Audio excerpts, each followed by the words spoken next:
Hello everyone, welcome to ZBC classes.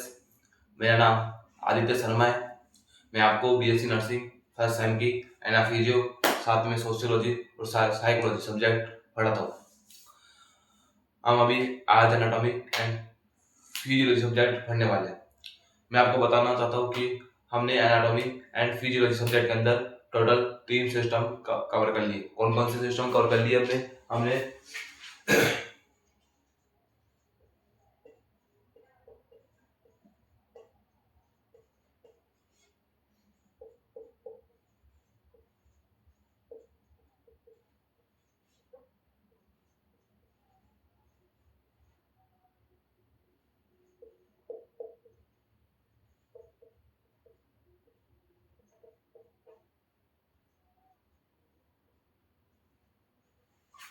हमने एनाफिजियो के अंदर टोटल 3 सिस्टम कवर कर लिए। कौन कौन से सिस्टम कवर कर लिए हमने एनाफिजियो के अंदर? रेस्पिरेटरी सिस्टम सबसे पहले स्टार्ट किया था, फिर उसको कवर किया। उसके बाद डाइजेस्टिव सिस्टम और फिर हमने एंडोक्राइन सिस्टम। हमने एनाफिजियो के अंदर टोटल 3 सिस्टम कवर कर लिए। कौन कौन से? रेस्पिरेटरी सिस्टम, डाइजेस्टिव सिस्टम और एंडोक्राइन सिस्टम। और आज से हम नया सिस्टम स्टार्ट करने वाले हैं जिसका नाम है नर्वस सिस्टम। लेकिन मैं आपको नर्वस सिस्टम स्टार्ट करने से पहले आपको एक बात बोलना चाहता हूँ कि अगर यदि आज मैं आपको नर्वस सिस्टम स्टार्ट करूंगा, लेकिन अगर यदि आपने respiratory system, digestive system, endocrine system, अगर इन तीनों सिस्टम को कवर नहीं किया, इनके लेक्चर्स नहीं लिए, तो पहले जाकर के जेडबीसी क्लासेस पर इसी चैनल के ऊपर प्लेलिस्ट है। हर सिस्टम की पर्सनल यूनिट प्लेलिस्ट है, उसके अंदर जाइए और अपने इन लेक्चर्स को कवर करके फिर आइए। क्यों? आप बोलोगे सर क्या इन सिस्टम का लिंक नर्वस सिस्टम से है? बिल्कुल भी नहीं है। नर्वस सिस्टम एक अलग सिस्टम है और ये तीनों सिस्टम अलग सिस्टम है। Nervous system very very complex system है। इसके अंदर काफी सारे प्रॉब्लम्स आएगी आपको याद करने में। अंदर भी इसका क्लास आप काफी लंबा चैप्टर है, काफी लेंथी चैप्टर है। बहुत लंबा टाइम खाएगा अपना नर्वस सिस्टम। लेकिन रेस्पिरेटरी सिस्टम, डाइजेस्टिव सिस्टम और एंडोक्राइन सिस्टम मैंने आपको अच्छी तरह से समझाने की कोशिश की और अच्छे से हर एक कंसेप्ट को समझाया है। यदि आपको इन 3 सिस्टम की आपने क्लासेस अटेंड की है तो आपको क्लासेस अच्छी लगी हो या बुरी लगी हो, आपको समझ में आई हो या ना समझ में आई हो, लेकिन आपको क्या काम मैंने आपको बोला था कि अपना फीडबैक जरूर देना। तो आपका पहला काम है कि आप पहले कमेंट बॉक्स में आइए और कमेंट बॉक्स में सबसे पहले अपना फीडबैक दीजिए कि आपको तीनों सिस्टम आपने कवर क्लासेस ली या फिर नहीं ली, या फिर कैसी लगी आपको क्लासेस को, कंटेंट कैसा लगा, अच्छा लगा या बुरा लगा, आपको समझ में आया, मैंने जो समझाने की कोशिश की थी वो आपको समझने में आया या फिर नहीं आया। इन सबका अपना फीडबैक जरूर देके जाइए। और तो इस फीडबैक से मुझे काफ़ी, आपका फीडबैक मेरे लिए काफ़ी हेल्प करेगा। मेरे अब अंदर में बदलाव लाने में। आपका फीडबैक पॉजिटिव होगा तो मैं आपके लिए और अधिक काम करूंगा, और नेगेटिव आएगा तो अपनी कमियों के ऊपर काम करके और अधिक सुधार करने की कोशिश करूंगा। तो अपना फीडबैक जरूर देना। लेकिन मैं आपको बताऊं कि आज से हम नर्वस सिस्टम स्टार्ट होने वाले हैं। आज से आज से हम स्टार्ट होने वाले हैं नर्वस सिस्टम।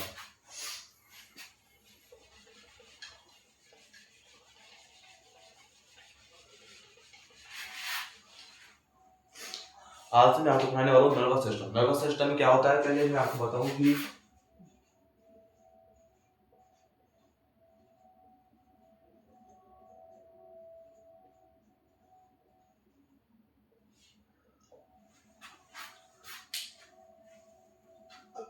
ये नर्वस सिस्टम के अंदर हम कंप्लीट ह्यूमन बॉडी के बारे में देखेंगे।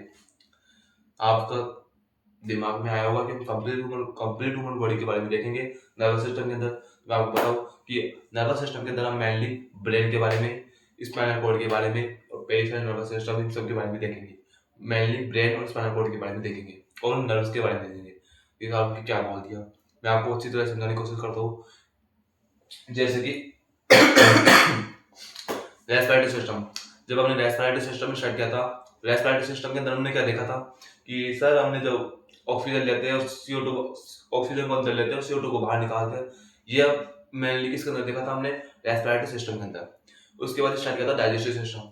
डाइजेस्टिव सिस्टम के अंदर हमने देखा था कि हम खाने को खाते हैं, खाने को कहाँ से हमारा खाना अंदर जाता है, उसके बाद उसका क्या होता है, उसका ब्रेक डाउन कैसे होता है, ब्रेक डाउन कौन कौन उसका साथ, कौन कौन इसके लिए ब्रेक डाउन के लिए कौन कौन रेस्पॉन्सिबल है, उसका एब्जॉर्प्शन कहाँ होता है, कैसे होता है, कितना परसेंट होता है, कहाँ कहाँ पर होता है, कौन कौन से ऑर्गन इसलिए कौन कौन से ऑर्गन्स के लिए रेस्पॉन्सिबल है, इन सब के लिए, इन सबको हम किसके अंदर देखे थे, डाइजेस्टिव सिस्टम के अंदर। उसके बाद स्टार्ट किया था एंडोक्राइन सिस्टम।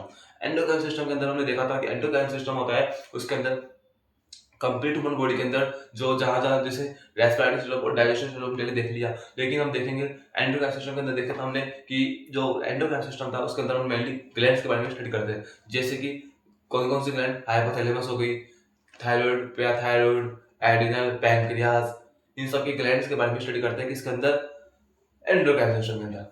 जो हमारे ग्लैंड्स होती है वो हार्मोन को सीक्रेट करती है, हार्मोन निकालती है, वो हार्मोन हमारे ब्लड में मिक्स होकर के कहाँ जाते हैं, हमारे हर बॉडी के हर ऑर्गन के पास पहुंचते हैं ब्लड की सहायता से, ब्लड में मिक्स होकर के। तो जो हमारी एंडोक्राइन सिस्टम थी उसके अंदर हम ग्लैंड्स के बारे में मेनली ग्लैंड्स के बारे में स्टडी करते हैं, और ग्लैंड्स के कौन से हार्मोन को सीक्रेट करती है वो आपको याद करना है। वो हार्मोन्स होते हैं हमारे ब्लड के अंदर मिक्स होकर के हमारे बॉडी के हर ऑर्गन के पास जरूरत होती है तो वहां पहुंच जाते हैं और अपना फंक्शन दिखाते हैं और अपना फंक्शन करते हैं।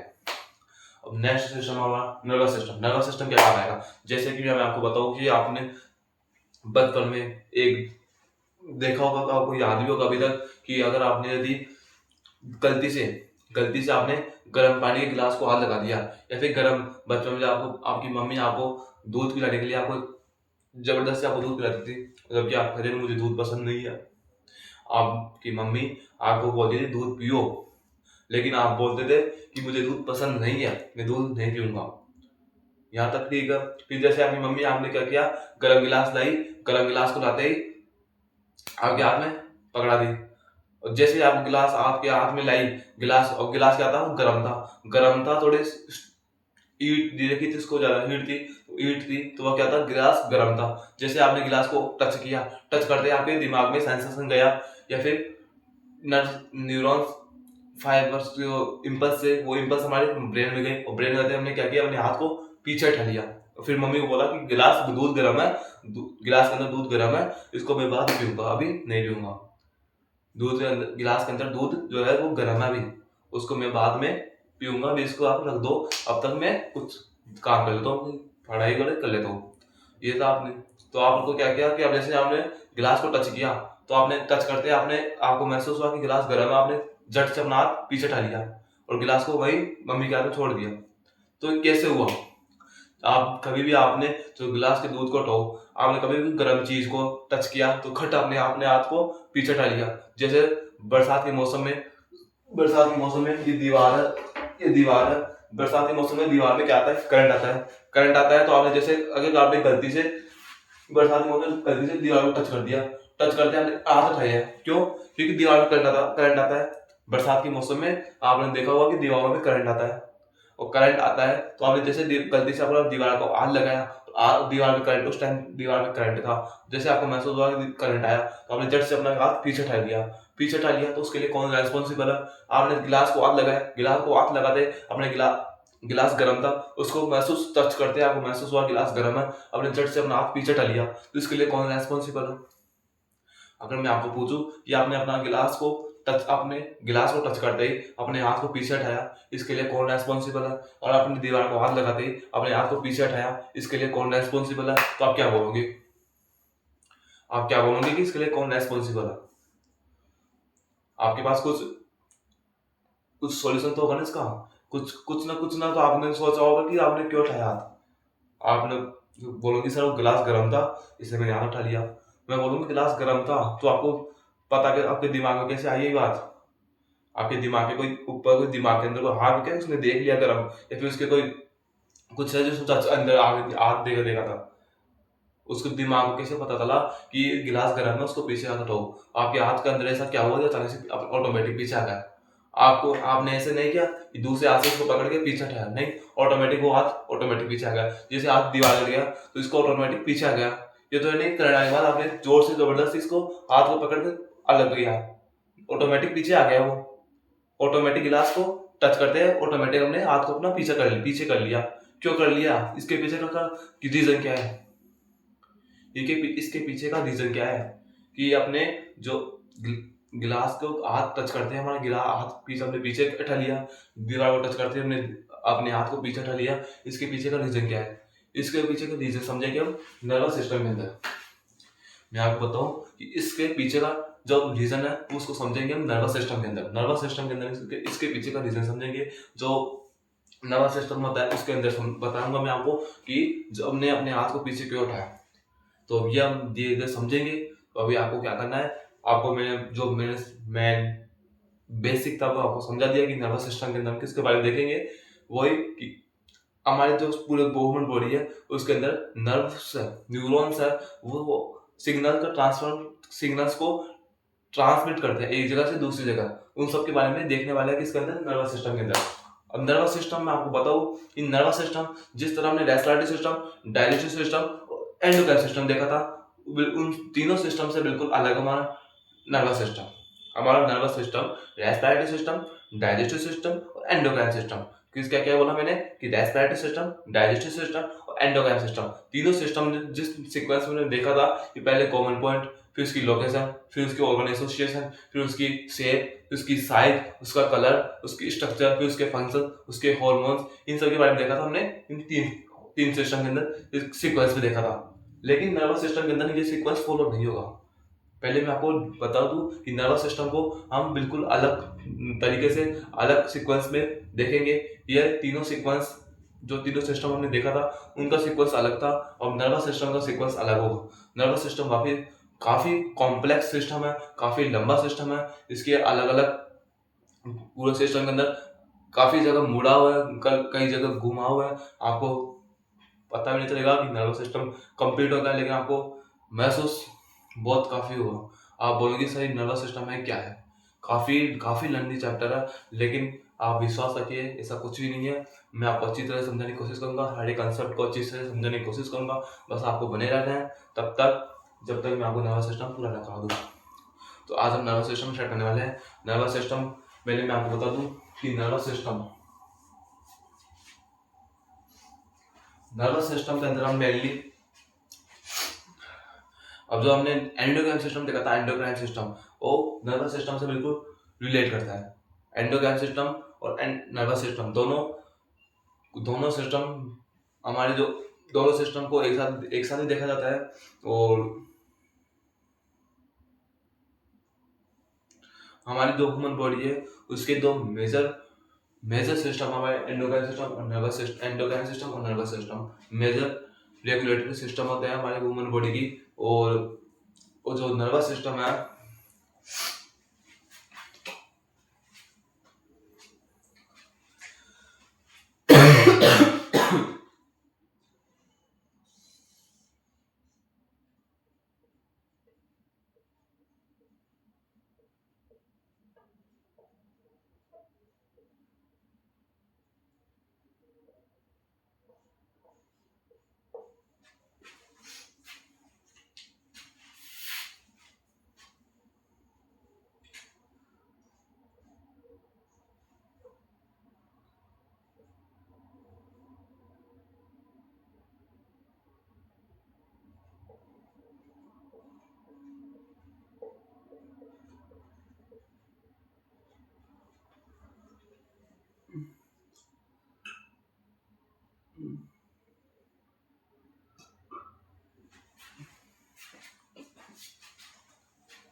जो हमारा नर्वस सिस्टम है, नर्वस सिस्टम हमारा जो नर्वस टिश्यू से मिलकर बना होता है। जो हमारा नर्वस सिस्टम है वो नर्वस टिश्यू से मिलकर बना होता है, मेड अप होता है, बना होता है। हमारा जो नर्वस सिस्टम होता है वो नर्वस टिश्यू से मिलकर बना होता है। जैसे कि मैंने आपको बताया था कि सिस्टम का मीन क्या होता है। सिस्टम का बेसिक मीन होता है कि group of organs, group of organs. तो ग्रुप ऑफ ऑर्गन्स है, इसकी बेसिक यूनिट क्या है? बेसिक यूनिट क्या है इसकी? Cell. Cell, group of cell, tissue, tissue, group of tissue, organ, group of organ, system. Group of cell, अगर cell का ग्रुप होगा तो क्या मिलेगा, क्या बनता है उससे? उससे किसका वो ग्रुप ऑफ सेल किसका फॉर्म करता है, बनाता है, मेड अप करता है टिश्यू को। टिश्यू के क्या, ग्रुप ऑफ टिश्यू क्या बनाता है? ऑर्गन, और ग्रुप ऑफ ऑर्गन सिस्टम। तो जो हमारा नर्वस सिस्टम है वो हम बिल्कुल बेसिक से देखने वाले हैं। तो बेसिक से देखेंगे तो बिल्कुल सेल से स्टार्ट करेंगे। कौन सी सेल बनाती है नर्वस सिस्टम को? नर्वस सिस्टम होता है वो कौन सी सेल से मिलकर बना होता है? तो आप बोलोगे न्यूरॉन और गिलियल सेल। जो हमारा नर्वस सिस्टम होता है वो न्यूरॉन से और गिलियल सेल से मिलकर बना होता है। न्यूरॉन सेल से और गिलियल सेल से मिलकर बना होता है। अब जो ग्रुप ऑफ ऑर्गन सेल होती है, जैसे कि एक होती है तो उसको क्या बोलेंगे? ग्रुप नहीं बोलेंगे। लेकिन एक या एक से अधिक होती है इसको क्या बोलते हैं? ग्रुप बोलते हैं। तो दो सेल है, न्यूरॉन सेल और गिलियल सेल, और दोनों सेल है, उन दोनों सेल को क्या बोलेंगे? Group of cell. Group of cell किसको फॉर्म करती है, किसको बनाती है? नर्वस टिश्यू को। तो नर्वस टिश्यू, और नर्वस सिस्टम किसको बनाएगा ना? नर्वस सिस्टम को। तो हम नर्वस सिस्टम को बेसिक से स्टार्ट करेंगे। तो बेसिक से स्टार्ट करने का मतलब ये है कि हम इसको सेल से स्टार्ट करेंगे। जो हमारे जो नर्वस सिस्टम है उसको, उसका जो मेडअप है, जो बना होता है नर्वस सिस्टम, वो उसको कौन कौन सी सेल मिलकर बनाती है? तो उसके अंदर दो सेल बिल्कुल इंपॉर्टेंट होती है। कौन कौन सी? एक होती है न्यूरॉन और एक होती है ग्लियल सेल। कौन कौन सी? न्यूरॉन और ग्लियल सेल। जैसे कि मैं आपको बताऊं कि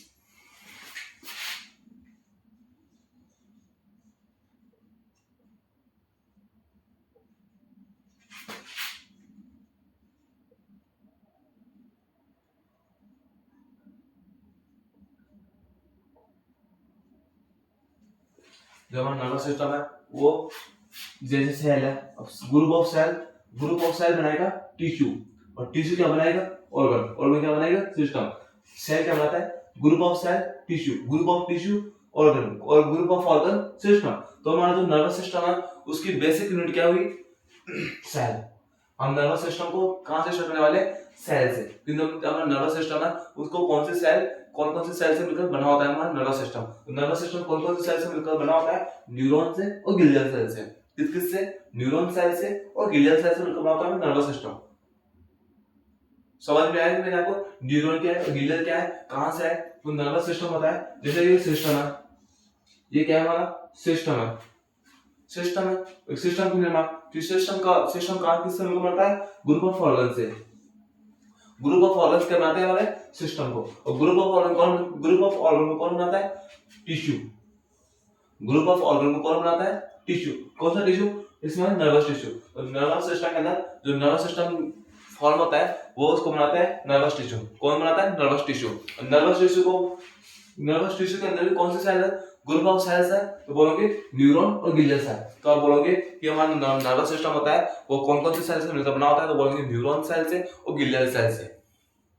हमारा जो नर्वस सिस्टम होता है वो न्यूरॉन से और ग्लियल सेल से मिलकर बना होता है। तो आपको यहाँ तक समझ में आया कि जो मैंने आपको समझाया कि जो cell, group of cell tissue, group of tissue organ, और ग्रुप ऑफ ऑर्गन सिस्टम। तो हमारा जो नर्वस सिस्टम है वो कौन सी सेल से मिलकर बना होता है? बेसिक यूनिट होती है सेल। बेसिक यूनिट क्या है? सेल होती है। Basic functional and structural unit कौन होती है? सेल होती है। तो सेल नर्वस सिस्टम की basic functional and structural unit कौन हुई है? हमारे न्यूरॉन। न्यूरॉन क्या है? बेसिक है, फंक्शनल एंड स्ट्रक्चरल दोनों यूनिट होती है वन न्यूरॉन। किसकी? नर्वस सिस्टम की। नर्वस सिस्टम की फंक्शनल एंड स्ट्रक्चरल यूनिट कौन होती है? सेल। कौन सी सेल होती है? Neuron cell. जैसे कि सेल हर सिस्टम की, हर ऑर्गन की बेसिक यूनिट होती है, जैसे उसी तरह नर्वस सिस्टम की भी सेल बेसिक यूनिट है। अब कौन सी सेल है? तो बोलोगे न्यूरॉन। न्यूरॉन क्या है? एक सेल है। ऐसे तो हम इसको अलग अलग नाम से जानते हैं, लेकिन यहाँ पर जानते हैं कि किस नाम से, क्या बोलो मैं भी आपको, सेल है। तो न्यूरॉन बेसिक सेल होती है किसकी? नर्वस सिस्टम की। Basic structure and functional unit होती है किसकी? नर्वस सिस्टम की। नर्वस सिस्टम हमारा न्यूरॉन से मिलकर बना होता है। तो न्यूरॉन क्या है? बेसिक, फंक्शनल है और स्ट्रक्चर यूनिट होती है। और न्यूरॉन क्या है? सेल के सिमिलर होती है अभी इस टाइम नर्वस सिस्टम के अंदर। तो आपको समझ में आया नर्वस सिस्टम मैंने आपको जो बताया नर्वस सिस्टम का कहाँ से बना हमारा न्यूरॉन से गिलियल सेल से। अब सबसे पहले देखेंगे न्यूरॉन को फिर देखेंगे गिलियल सेल को। समझ में आया आपको? सबसे पहले हमने देखा सबसे पहले मैं आपको बताया कि नर्वस सिस्टम हमारा किससे बना होता है न्यूरॉन से और गिलियल सेल से। तो मैं आपको बताऊंगा पहले न्यूरॉन क्या होता है और फिर बताऊंगा गिलियल सेल, फिर उसके बाद देखेंगे नर्वस सिस्टम का क्लासिफिकेशन डिवाइडेशन।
तो नर्वस सिस्टम के अंदर हम जो फर्स्ट टॉपिक पढ़ने वाले हैं वो है न्यूरॉन। न्यूरॉन क्या होता है उसके बारे में देखेंगे।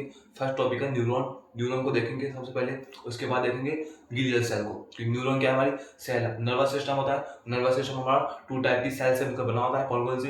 न्यूरॉन सेल से और गिलियल सेल से। तो सबसे पहले देखेंगे न्यूरॉन सेल क्या होती है और उसका उसके उसके ऊपर कंप्लीट स्टडी करेंगे, कंप्लीट डिटेल में स्टडी करेंगे। उसके बाद गिलियल सेल, उसके ऊपर कंप्लीट डिटेल में स्टडी करेंगे। फिर उसके बाद देखेंगे आगे नर्वस सिस्टम का क्लासिफिकेशन। सबसे पहले देखेंगे न्यूरॉन क्या है। जो नर्वस सिस्टम होता है वो 2 टाइप की सेल से मिलकर बना होता है, न्यूरॉन सेल से और गिलियल सेल से। सबसे पहले देख हमारा जो प्राइमरी जो फंक्शन है, जो हमारा प्राइमरी कर्तव्य है वो क्या है हमारा, सबसे पहले न्यूरॉन को, क्योंकि जो नर्वस सिस्टम होता है वो न्यूरॉन से और गिलियल सेल से बना होता है।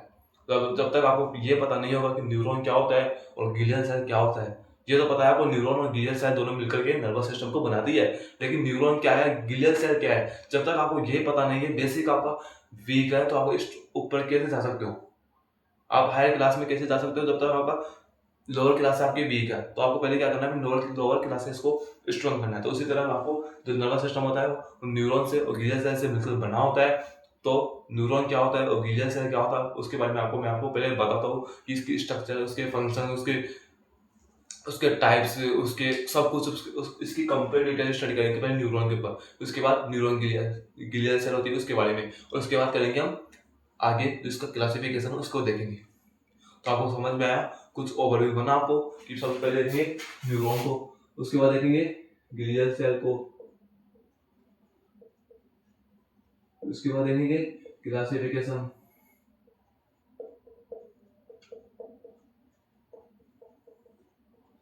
जैसे क्लासिफिकेशन क्या है, 2 CNS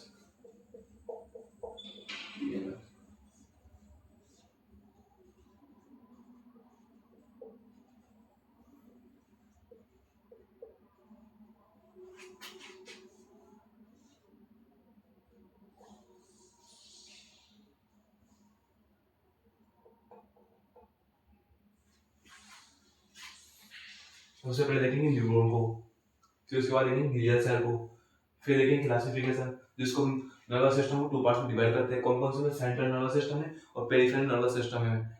उसके बाद देखेंगे सेंट्रल नर्वस सिस्टम। इस सेंट्रल नर्वस सिस्टम को 2 पार्ट्स में डिवाइड करते हैं, इसमें ब्रेन में, स्पाइनल कॉर्ड में, और पेरिफेरल नर्वस सिस्टम को 2 पार्ट्स में डिवाइड करते हैं, किस में? ANS में और SNS में। तो आपको समझ में आया कि सबसे पहले हम देखेंगे न्यूरॉन के बारे में, फिर उसके बाद ग्लियल सेल, फिर क्लासिफिकेशन, फिर CNS में, PNS में क्लासिफिकेशन देखेंगे, फिर ब्रेन के बारे में देखेंगे, फिर स्पाइनल कॉर्ड देखेंगे, फिर ANS PNS देखेंगे। तो आपको ओवरव्यू समझ में आ गया, ये है हमारा ओवरव्यू किसका? नर्वस सिस्टम का। अब इसके अंदर ये नहीं है कि न्यूरॉन काफी छोटा है, न्यूरॉन भी काफी लंबा है, ग्लियल सेल भी काफी लंबा है, ये ब्रेन है और भी लंबा है, स्पाइनल कॉर्ड और भी लंबा है, ANS CNS और भी लंबा है। हर टॉपिक का हर काफी लंबा सिस्टम है, तो इसको सिस्टम काफी लेंथी है, तो आपको अच्छी तरह से समझना है। पहले आपको मेरा ओवरव्यू समझा दिया क्या देखने वाले न्यूरॉन को, न्यूरॉन के बाद ग्लियल सेल, फिर उसके बाद छोटा स्टॉप दिखाता है, उसका नाम है न्यूरो ट्रांसमीटर। न्यूरो ट्रांसमीटर के बारे में समझेंगे, उसके बाद देखेंगे क्लासिफिकेशन, फिर सीएनएस वीएनएस के बारे में देखेंगे। तो आपको समझ में आया कि हमें क्या क्या करना है, क्या क्या आगे आगे नेक्स्ट लेक्चर में क्या देखने वाले हैं, उससे नेक्स्ट लेक्चर में क्या देखने वाले हैं। तो आपको समझ में आपको आइडिया होना चाहिए कि हम कौन से सिस्टम के अंदर क्या देखने वाले हैं और आगे आने वाले लेक्चर के अंदर क्या क्या देखने वाले हैं। तो आज का देखने वाले न्यूरॉन के बारे में। तो अपने नोट्स के अंदर हेडिंग डालो, न्यूरॉन क्या होता है, न्यूरॉन के ऊपर लिखते हैं।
न्यूरॉन के ऊपर फर्स्ट जो पॉइंट है वो क्या है, neuron are the functional and structural unit of the nervous system.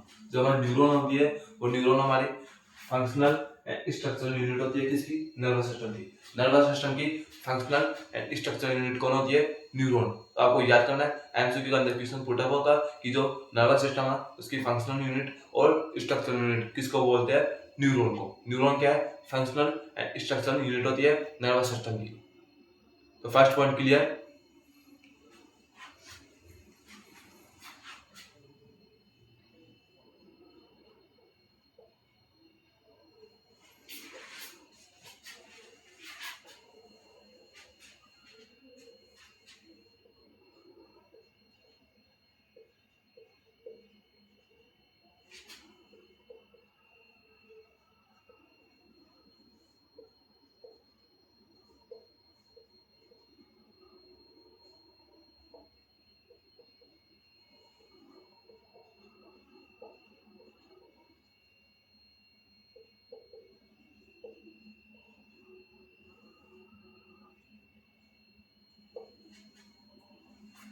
जो हमारी न्यूरॉन होती है वो क्या है, नर्वस सिस्टम की फंक्शनल एंड स्ट्रक्चरल यूनिट होती है किसकी, नर्वस सिस्टम की। नर्वस सिस्टम की फंक्शनल एंड स्ट्रक्चरल यूनिट होती है हमारी न्यूरॉन। फिर सेकंड पॉइंट, न्यूरॉन क्या है,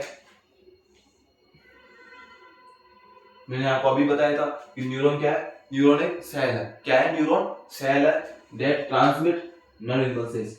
जैसे मैंने आपको अभी एग्जांपल दिया था जस्ट आते ही कि गर्म गिलास का दूध दूध दूध गर्म गिलास के अंदर दूध दूध था, आपने जैसे उसको टच किया, टच करते अपने हाथ को पीछे हटाया। जैसे आपने दीवार को टच किया बरसात के मौसम में, आपने दीवार में करंट महसूस हुआ, आपने दीवार अपने हाथ को पीछे हटाया।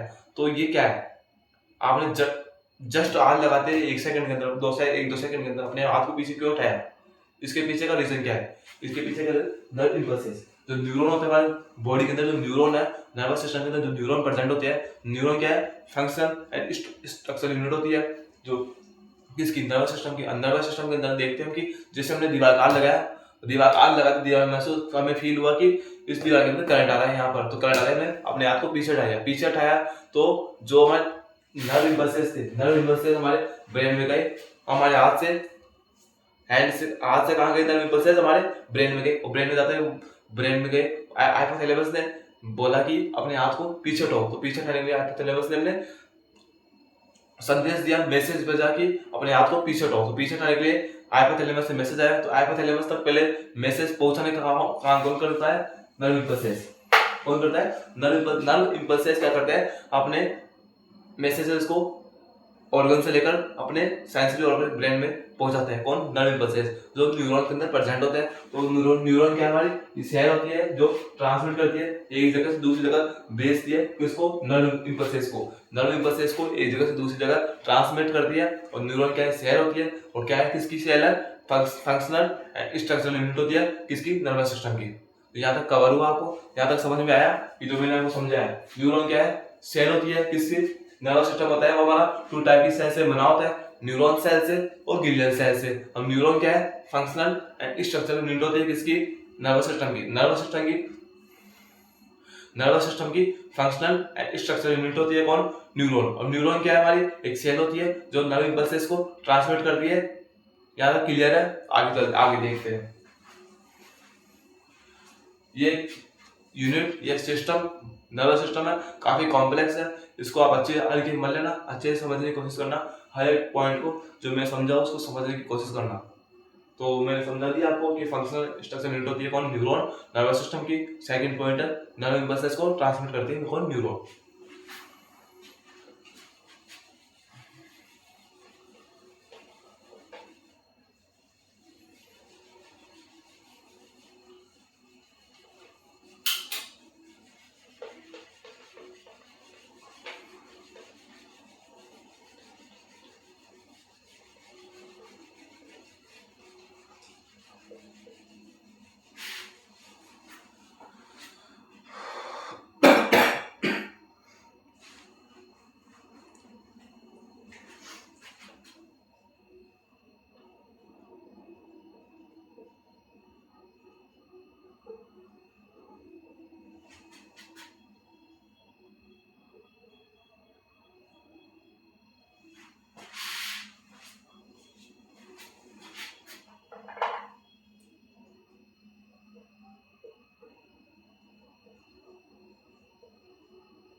नेक्स्ट पॉइंट है न्यूरॉन के ऊपर। न्यूरॉन क्या है? Neuron are excitable cell. जो हमारी न्यूरॉन होती है वो एक्साइटेबल परिवर्तनशील सेल होती है। एक्साइटेबल होती है, उत्तेजित होती है। उत्तेजित सेल होती है हमारी, हिंदी में तो उत्तेजित।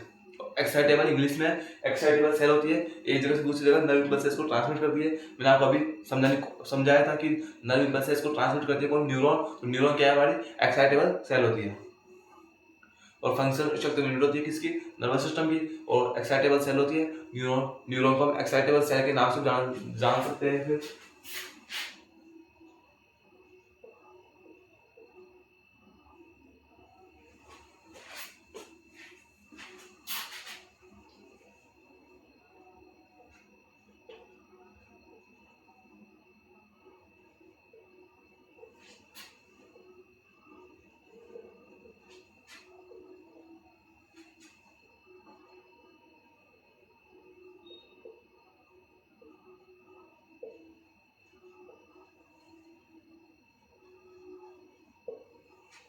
हम न्यूरॉन को एक्साइटेबल सेल के नाम से भी जानते हैं। जो एक्साइटेबल सेल होती है वो कौन होती है? न्यूरॉन। न्यूरॉन क्या है?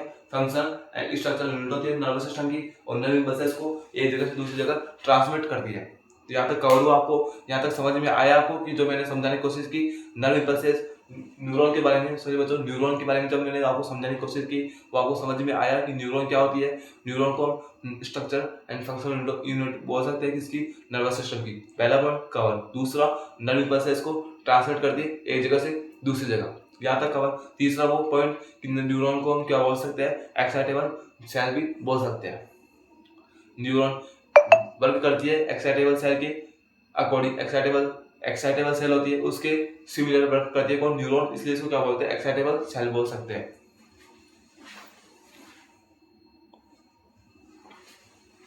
तो आपको समझ में आया कि न्यूरॉन क्या होती है? न्यूरॉन के बारे में मैंने आपको कंप्लीट स्टडी। अब न्यूरॉन की देखते हैं हम क्लासिफिकेशन, न्यूरॉन के टाइप्स देखेंगे, न्यूरॉन की स्ट्रक्चर देखेंगे।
ये है हमारी न्यूरॉन का क्लासिफिकेशन।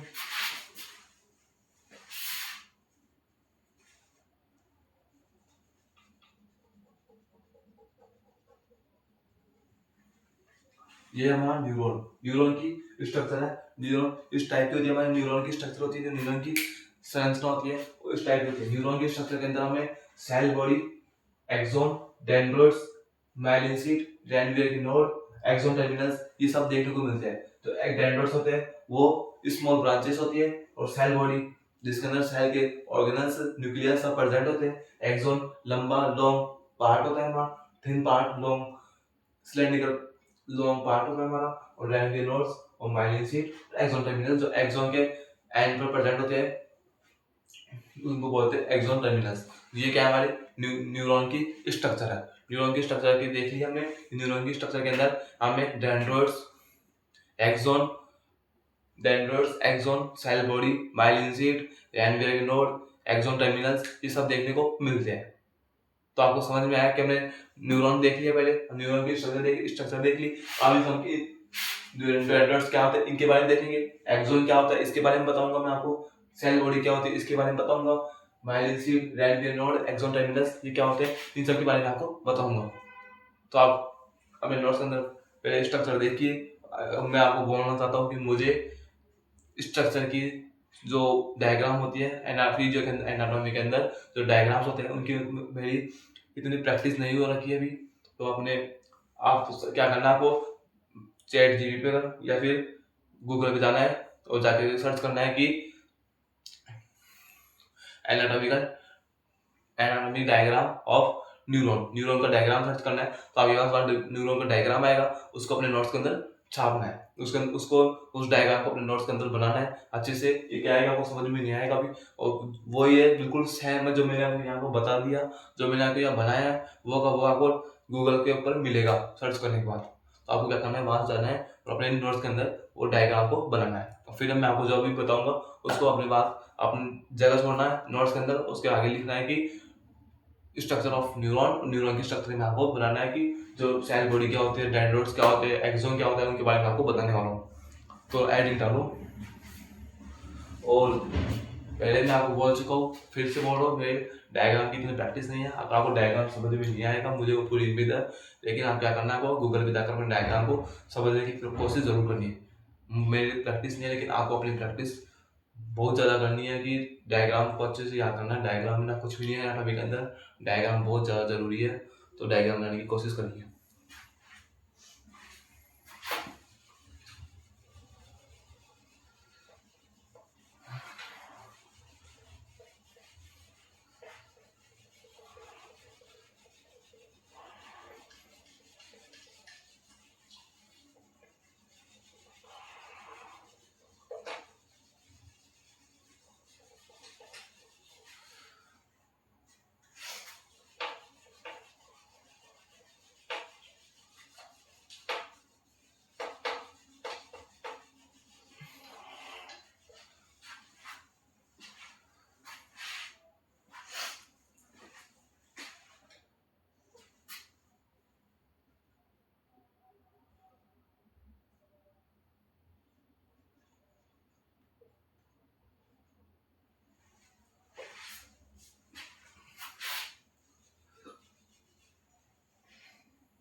तो हमारा नर्वस सिस्टम में अभी नर्वस सिस्टम की स्ट्रक्चर के बारे में देख रहे हैं, स्ट्रक्चर देखते हैं। नर्वस सिस्टम की स्ट्रक्चर के अंदर मैं आपको अभी स्ट्रक्चर बताई थी नर्वस सिस्टम की, उसके अंदर मैंने आपको बताया था नर्वस सिस्टम की स्ट्रक्चर के अंदर सेल बॉडी था। तो सेल बॉडी के बारे में देखते हैं कि सेल बॉडी क्या होती है। सेल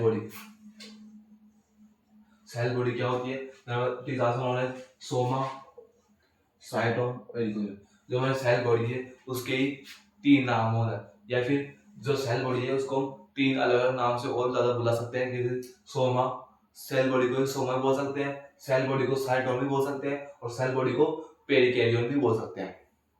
सेल बॉडी को सोमा, सेल बॉडी को साइटोन और सेल बॉडी को पेरिकैरियन भी बोल सकते हैं। और सेल बॉडी होती है वो हमारी सेल ऑर्गेनल्स न्यूक्लियस से मिलकर बनी होती है। जो हमारी सेल बॉडी होती है वो न्यूक्लियस से और सेल ऑर्गेनल से, या फिर सेल ऑर्गेनल्स और न्यूक्लियस दोनों से मिलकर बनी होती है। कौन? Cell body. और सेल बॉडी को हम 3 अलग अलग नाम से बोला सकते हैं, जैसे सोमा, साइटोन, पेरिकैरियन। ये हमारी सेल बॉडी है जो मैंने आपको बता दिया। अब आप बोलोगे सर सेल ऑर्गेनल्स कौन कौन से आ गए? तो आप इसके अंदर माइटोकॉन्ड्रिया आ गया, लाइसोसोम आ गया, गोल्गी एपरेटस आ गया, ये क्या आ गया अपने सेल ऑर्गेनल्स आ गए। तो सेल बॉडी आपको समझ में आई। आज हमने देखा बेसिक इंट्रोडक्शन देखा, पहले नर्वस सिस्टम का। फिर नर्वस सिस्टम किससे मिलकर बना होता है? तो 2 टाइप की सेल्स है, कौन कौन सी? न्यूरॉन से और ग्लियल सेल्स से। फिर न्यूरॉन की हमने देखा कि न्यूरॉन क्या है, हमारी नर्वस सिस्टम की स्ट्रक्चर एंड फंक्शन यूनिट होती है। कौन? किसकी? नर्वस सिस्टम की। यहाँ तक ठीक है। उसके बाद देखा न्यूरॉन होती है वो नर्व इंपल्सेस को ट्रांसमिट करती है। न्यूरॉन होती है उसको हम एक्साइटेबल सेल के नाम से भी जान सकते हैं। यहाँ तक ठीक है। उसके बाद हमने बनाई न्यूरॉन की स्ट्रक्चर। न्यूरॉन की स्ट्रक्चर के अंदर हमने देखा कि cell body, axon, dendroids, myelin sheath, granular nodes, axon terminus, ये सब प्रेजेंट थे। उन सब के बारे में हम देखते हैं कि सेल बॉडी क्या होती है, एक्सोन क्या होता है, डेंड्रोइड्स क्या होता है, और माइलिन शीट क्या होती है, ग्रैन्युलर नोड्स क्या होते हैं, एक्सोन टर्मिनस क्या होते हैं। तो सबसे पहले स्टार्ट किया हमने सेल बॉडी स्टार्ट किया। तो सेल बॉडी में मैंने आपको बताया सेल बॉडी के 3 अलग अलग और नाम होते हैं। जैसे कि सेल बॉडी को हम सोमा बोल सकते हैं, सेल बॉडी को हम साइटोन बोल सकते हैं, सेल बॉडी को हम पेरिकैरियन भी बोल सकते हैं। यहाँ तक ठीक है। उसके बाद बताया कि सेल बॉडी होती है वो हमारे सेल ऑर्गेनल से तथा और न्यूक्लियस से मिलकर बनी होती है। सेल बॉडी हमारी सेल ऑर्गेनल्स एंड न्यूक्लियस से मिलकर बनी होती है। यहाँ तक ठीक है, यहाँ तक समझ में आ गया। इसके बाद हम आगे चलते हैं। आपको समझ में आ गया सेल बॉडी क्या होती है, सेल बॉडी यहाँ तक ठीक है। बस आपको इतना याद करना है कि सेल बॉडी के 3 अलग नाम होते हैं, और सेल बॉडी किससे मिलकर बनी होती है? सेल ऑर्गेनल से और न्यूक्लियस से मिलकर बनी होती है।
सेकंड पॉइंट है डेंड्रोइड्स। डेंड्रोइड्स क्या होते हैं? डेंड्रोइड्स हमारी शॉर्ट ब्रांच होती है। मैंने आपको बताया था कि जो जैसे कि शॉर्ट ब्रांच थी हमारी,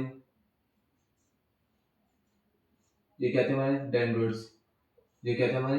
डेंड्रोइड्स थे हमारे। ये क्या थे हमारे? डेंड्रोइड्स। डेंड्रोइड्स क्या है? हमारी शॉर्ट ब्रांच होती है। किसकी? डेंड्रोइड्स हमारी शॉर्ट ब्रांच होती है और इंपल्सेस को रिसीव करती है। ये रिसीव मींस क्या होता है? रिसीव का मतलब होता है ग्रहण करना। ये रिसीव इंपल्सेस होते हैं जो जैसे हमने दीवार काट लगाया, दीवार काट लगाने के बाद हमने हाथ उठाया, तो इसके जो इंपल्स जाएंगे वो सबसे पहले कहाँ जाएंगे? डेंड्रोइड्स के पास। डेंड्रोइड्स हमारे रिसीव को ग्रहण करती रिसीव करती है, उसके बाद हमारा हाथ को उठाते हैं। तो रिसीव करती है कौन? डेंड्रोइट्स। डेंड्रोइट्स हमारे इम्पल्सेस को रिसीव करने का काम करती है और थ्रेड लाइक स्ट्रक्चर ताकि न्यूरॉन संरचना होती है।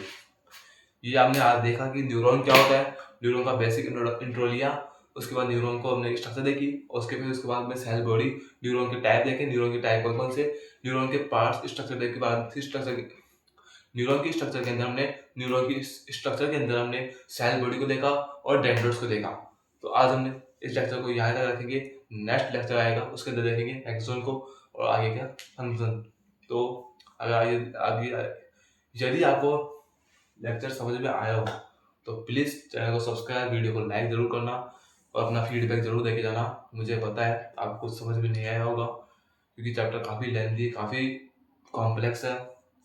ये मेरे को समझ में नहीं आया था काफ़ी टाइम तक, लेकिन क्या करें, समझना ज़रूरी है क्योंकि एग्जाम के अंदर क्वेश्चन काफ़ी भर भर के आते हैं। यहाँ से MCQ के भी आते हैं, शॉर्ट क्वेश्चन भी आता है, लॉन्ग क्वेश्चन भी आता है, सब कुछ ऑल टाइप के क्वेश्चन आते हैं नर्वस सिस्टम से। Nervous system very important system है हमारे जो NFEGF फर्स्ट सेम के अंदर, उसके अंदर सबसे मोस्ट इम्पोर्टेंट सिस्टम होता है नर्वस सिस्टम और स्केलेटल सिस्टम, और काफ़ी लेंथी सिस्टम होते हैं दोनों। आपको समझ में, उम्मीद है थोड़ा बहुत समझ में जरूर आया होगा। 100% में आपको 25%, 40% तक या 30% तक समझ में आया होगा। लेकिन यदि आप कोशिश मत आना या समझ में आया होगा अच्छी बात है, नहीं तो आप लेक्चर को दोबारा अटेंड जरूर करना और चैनल को सब्सक्राइब, वीडियो को लाइक करना और अपना फीडबैक जरूर देके जाना। मिलते हैं नेक्स्ट लेक्चर में इसके आगे का पार्ट लेकर के, तब तक बाय बाय।